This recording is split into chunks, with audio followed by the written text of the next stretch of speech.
ઘરમાં મકાઈ તો હોય જ છે। અત્યારે મકાઈની સિઝન છે અને ઘરમાં મકાઈ ના હોય એવું તો બને જ નહીં। તો આપણે શેકેલો બાફેલો મકાઈ તો ખાતા જ હોય છે, બીજો મકાઈ રહેતો હોય છે।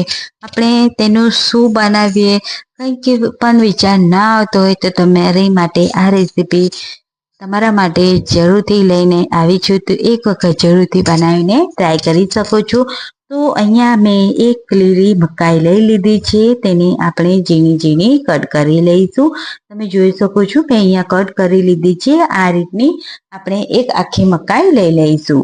ત્યારબાદ આપણે જે મકાઈના દાણા છે તેને મિક્સર જારમાં એડ કરી દઈશું અને આપણે તેમાં કશું પણ એડ કર્યા વગર આપણે મકાઈને પીસી લેવાની છે। તો અહીંયા મેં મકાઈ પીસી લીધી છે અને તમે જોઈ શકો છો એકદમ સરસ એવી આપણે મકાઈ છે તે પીસી લીધી છે આ રીતની।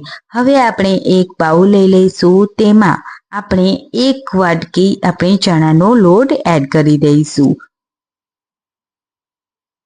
એકદમ પરફેક્ટ માપ છે, એક આખી મકાઈ અને એક વાટકી ચણાનો લોટ।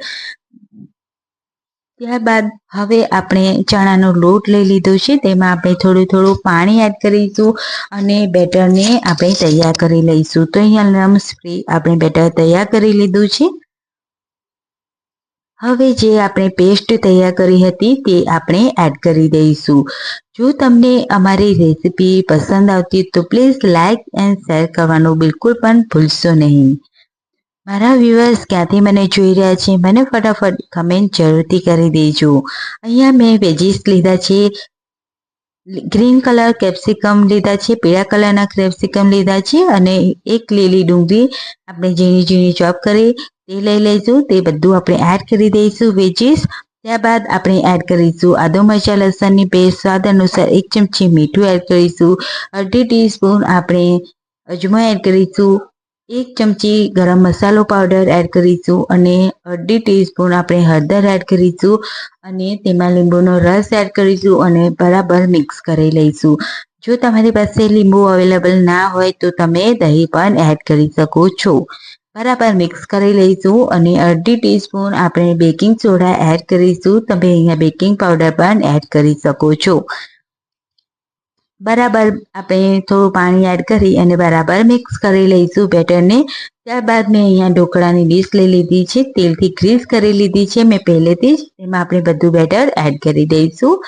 હવે અહીંયા આપણે ઢોકળાનું કુકરમાં પાણી એડ કરી અને આપણે જે ઢોકળાની ડીશ છે તે એડ કરી દઈશું। 20 મિનિટ કૂક કરી લઈશું અને તમે જોઈ શકો છો 20 મિનિટ થઈ ગઈ છે।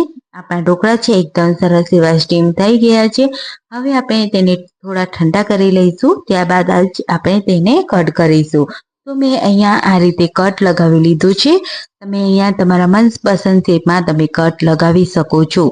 અહીંયા આપણે સરસ રીતે કટ લગાવી દીધો છે। તમે જોઈ શકો છો આપણા જે ઢોકળા છે તે એકદમ સરસ એવા બનીને તૈયાર થઈ ગયા છે। એકદમ જાળીદાર અને એકદમ નરમ આપણા ઢોકળા।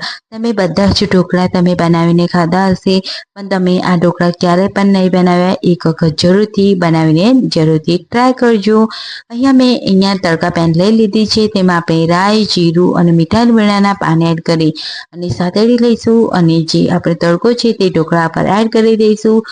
સફેદ તલ એડ કરીશું, ધાણા એડ કરીશું અને આપણા ઢોકળા છે તે ગરમા ગરમ તમે ચા નાસ્તા સાથે સર્વ કરી શકો છો। બહુ જ મસ્ત એકદમ સરસ એવા આપણા આ ઢોકળા બનીને તૈયાર થયા છે। આજની રેસીપી તમને કેવી લાગી છે ફ્રેન્ડ્સ મને કમેન્ટમાં જરૂરથી જણાવજો। તમે આ ઢોકળા ગ્રીન ચટણી સાથે, ટમેટો કેચઅપ સાથે સર્વ કરી શકો છો। ચા નાસ્તા સાથે પણ બહુ જ મજા પડવાની છે અને એકદમ હેલ્ધી ઢોકળા છે।